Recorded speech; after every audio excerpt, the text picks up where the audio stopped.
Hello, you made it to day 7. Well done.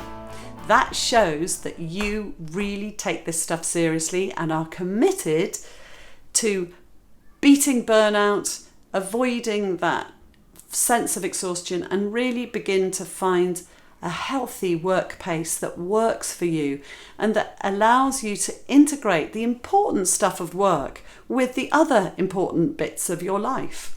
It's all a weave and a warp and a weft, isn't it? It's all how we can integrate these things so that we live the life we want to live ultimately. So we started the week thinking about the whole picture, the wheel of enough, what it was you wanted to do and spend time to. We've thought about your energy levels and what gives you energy, what recharges your batteries. We've talked about your energy levels in relation to your biological prime time and when you have your best energy. We've thought about what matters most to you and what you can stop and how you can say no. And of course, we've thought about the importance of remembering you have choices to make.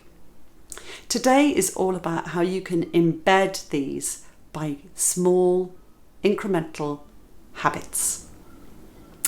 Habits are really a good way of talking about change in relation to our lives because we're much more likely to alter one or two things and commit to doing one or two things every day than we are to do something big and dramatic like leave our job or move house or something. Sometimes people burn out and have big dramatic life changes, but more often than not, the people I work with and the people I come across are wanting to just rebalance a little bit and just modify and change a few things that will help to build and bring back balance into their lives.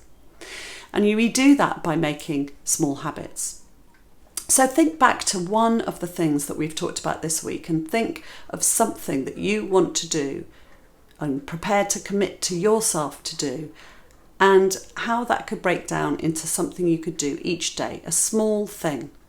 Because what we know about habits is that if you do small things every day, then over time that creates a big change in life.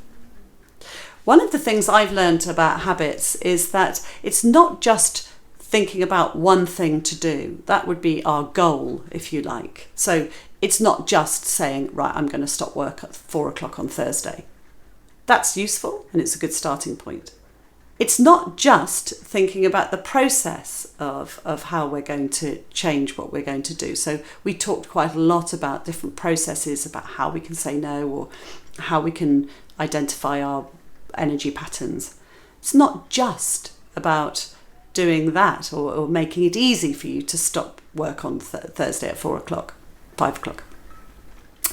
It's about your identity. If you can tether your small habits to your identity, then it begins to change things really fundamentally. Let me give you an example. If I say, well, I stop work on Thursdays at 5 o'clock because I have a healthy work pace. I believe in having a healthy work pace and I work healthily. It becomes somehow who I am. The example that's often used is one of running. So I could say, right, I'm going to go for a run on Thursday and I'm going to run a 5K. And then I might say, so therefore, if I'm going to run for a 5K on Thursday, I need to have a process that enables me to do that. So I might need to make sure that I've warmed up and I've done a bit of exercise in the week so I feel like I've got that in my legs. But it all changes when I say to myself, I'm going for a run on Thursday because I'm a runner. I do running. Changes things, right? So if I say, I am a balanced worker, I live with the art of enough, and that's how I do life. It changes stuff. So my challenge to you is to choose one thing that we've talked about this week that you can repeat day in, day out, and tether it to an ambition or an identity for yourself that really chimes with who it is you want to be in relationship with work, life, and everything else that you included in your wheel of enough. And when you can do that, please write to me and tell me what it is. I would love to hear what your identities are and how you've crafted this.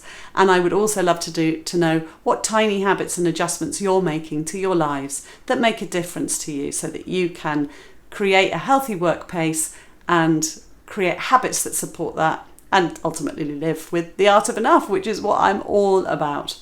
You can find me on Insta, on LinkedIn, on Facebook, on my Facebook page, Twitter. You can even email me. My email address is in my book. So I look forward to hearing from you. Thanks for joining me this last few days, and I hope that it's been useful. Take care. Bye-bye now.